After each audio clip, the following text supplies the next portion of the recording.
எம்ஜிஆர் வணக்கங்க. ஒரு வீடியோங்க. புரட்சித் தலைவர் எம்ஜிஆர் கட்சி ஆரம்பிக்கும் போதுங்க, நான் பயங்கரமான கட்சிக்காரனுங்க. பார்த்தீங்களா தெரியுதுங்களா? பச்சை குத்தி இருக்கேன். இரட்டலை எம்ஜிஆர்னு சொல்லி பச்சை குத்தி இருக்கேன்.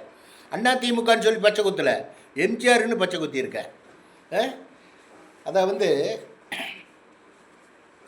நானே கட்சியில் இருந்து தீவிரமாக கட்சியில் இருப்பேன்.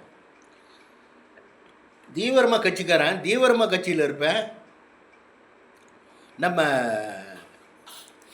கேபி ராஜு, பொள்ளாச்சி ஜெயராம, நம்ம மலர்வை, இவங்கெல்லாம் நாங்கள் ஒரு வயசு ஆளுங்க தலைமை கழகத்துக்கு போவோம். தலைமை கழகத்துக்கு போகும்போது என்னங்க, மலர் வந்தால் டீ வாங்கிட்டு வர்றது. எல்லாத்துக்கும் மலர் வந்தால் டீ வாங்கிட்டு போகிறது. இருக்கிற காசு வீட்டில் பஸ்ஸுக்கு பிடிச்சிட்டு இப்போ தலைமை கழகத்துக்கு போவாங்க. தலைமை கழகத்துக்கு போயிட்டு கோவை தம்பி எம்எல்ஏ இருந்தார். அப்போது நாங்கள்லாம் அவங்களுக்கு ஒரு கவர்மெண்ட் வேலை கிடச்சிருச்சு, அப்படி இப்படின்ட்டு அப்படியே ஒதுங்கிட்டு மறைமுகமாக கட்சி வேலைகளெல்லாம் பார்த்துட்டு இருந்தோம். பொள்ளாச்சி ஜெயராமனெல்லாம் கட்சியில் ஈடுபட்டுங்காட்டி மினிஸ்டர் ஆகிட்டார். இப்போ மினிஸ்டர் இருக்கார். கேபி ராஜெல்லாம் ஓரளவுக்கு எம்எல்ஏ ஆனார். நம்ம மலர்வனெல்லாம் மகராட்சியோடைய ஆணையாளரான கூட இருந்தார் இல்லைங்களா?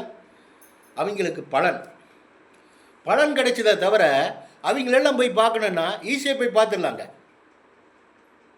அத்தனை கூட்டத்துலேயும் தலை கண்ட கூப்பிடுவாங்க, பேசுவாங்க. என்னங்க, நமக்கு அவசியம் இல்லைன்ட்டு பார்க்கறதில்ல. இப்போ இருக்கிற கட்சிக்கு இந்த மாதிரி ஆட முடியுங்களா? எம்ஜிஆர் ஒரு கூட்டத்தில், பெரிய கூட்டம், மைக்கில் பேசுகிறாங்க. ஒருத்தர் கருணாநிதி சார் ஐயா கருணாநிதின்னு பேர் சொல்லிட்டார் மைக்கில். எம்ஜிஆர் உட்காந்துருக்காரு. அப்புறம் கருணாநிதின்னு பேர் சொன்னோன்னே அவர் கூப்பிட்டு கீழே இறக்கி விட்டார் அவரை, போ அப்படின்னு. அப்புறம் அவர் கூப்பிட்டு கண்டித்தார். என்ன மாபெரும் தலைவர் அவர், தமிழ்நாட்டினுடைய தலைவர், என்ன அசைக்க முடியாத பேரர் கலைஞர். அவரை போய் நீ கருணாநிதி நீ மரியாதையெல்லாம் பேசுகிற? அவர் பேர் எதுக்கு நீ உச்சரிக்கிற? அவர் பேர் சொல்கிறதுக்கு உனக்கு என்ன ஓக்கியது இருக்குது? நீ போயிரு, கட்சியிலேயே வேண்டான்ட்டார். அப்புறம் மன்னிப்பு கேட்டு சத்தம் இல்லாமல் கட்சியில் சேர்த்துனாங்க. அந்த மாதிரி தலைவருங்க அவர். இப்போ என்னங்க, முளைக்க மாட்டாதுக்கெல்லாம் தலைவர்களை திட்டுறது, பெரிய தலைவர்கள் திட்டுறது, இவன் பேசுறது முளைக்க மாட்டாதெல்லாம் அந்த மாதிரி ஆளுங்க தான் உங்க கூட இருக்காங்க. நீ ஒரு அறிக்கை விடலாமல்ல, இந்த மாதிரியெல்லாம் பேசக்கூடாது, பிடிக்கக்கூடாது, பண்போடு இருக்கணும், பாசத்தோட உணர்வோடு இருக்கணும், ஆரை மரியாதையெல்லாம் பேசணும், ஒரு அறிக்கை விடணுமில்ல.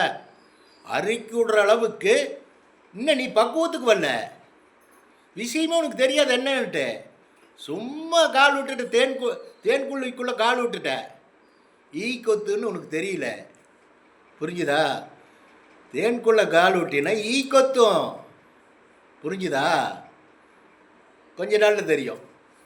கொஞ்ச நாள் தான், ரொம்ப நாள் இல்லை, கொஞ்ச நாள் தெரியும். நான் சொல்கிற ரிசல்ட்டு நீ வீடியோ பார். வச்சுட்டுங்களா? பை.